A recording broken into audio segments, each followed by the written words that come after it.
はい、こんにちは、久しぶりです。彦左衛門です。なかなかちょっと久しぶりになって、もう申し訳ない。やっぱり、いろいろあったんですよ。もう普通赤ちゃんとかいるだけじゃなくて、もうパソコンのハードディスクが壊れたり、仕事とかもいろいろ大変忙しくなったりして、もうしょうがないね、たまには、こうなって。でも久しぶりにちょっと動画を作りたいと思って、最近ですね、なかなか、動画作ってなくても Twitter の中でよく面白い話を人としてて、いろんな日本語も英語もいろんな会話していろんな話題が出て、たまに動画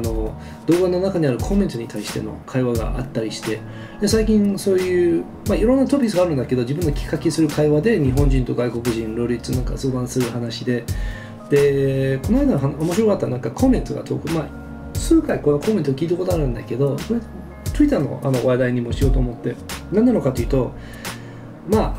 ご存知の通り、結構自分のことをよく俺って言葉をよく使うんだよね。丁寧語使ってても、俺って入れて、場合によってね、もう僕とかちょっと控えたいと。で、敬語使ってる時には、気使ってる時にはね、会社とかでそれもよく私とか、私ってことないと思うんだけど、調整して合わせてするんだけど、それも勉強したこともあるんだけど、俺って勉強してないんだけど、でも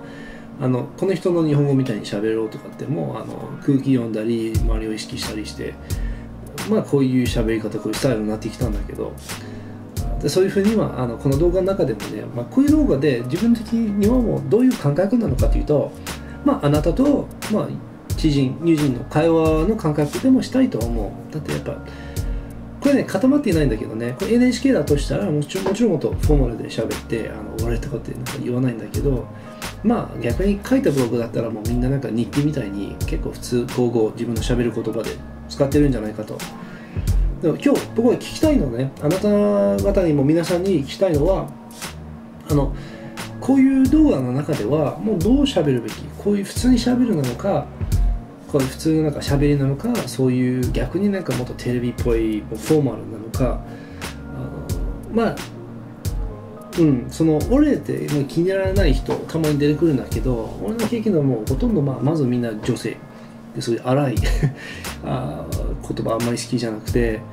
であと例えば外国人の日本語教育させてる人の中もね、外人はできるだけもう理想型な日本語を喋ってほしい、もう上品な日本語を喋ってほしくて、できるだけもう汚い言葉とか下品というか、俺みたいなちょっと荒い言葉はもう控えてほしいとかって意見もよく出て、そういうのあんまり言わないようにした方がいいとかって言われたりするけど、でも逆にもね、これ Twitter の中で話になったんだけど、昔僕って教育されて、僕よく使ったら大学生時代にはね、可愛い女の子には、いやそれ使いすぎるとマザコンっぽいよとか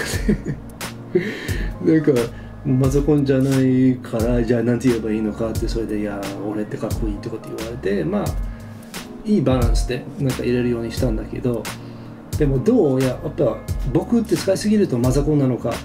俺って荒すぎるなのか、こういう普通喋る時の感覚として動画の中でどの敬語の程度がいいなのか、もうちょっと意見を聞きたいんで、ぜひ書き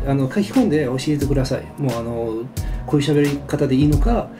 やっぱり外国人が真似する理想、もっといい上品な日本語になれるのか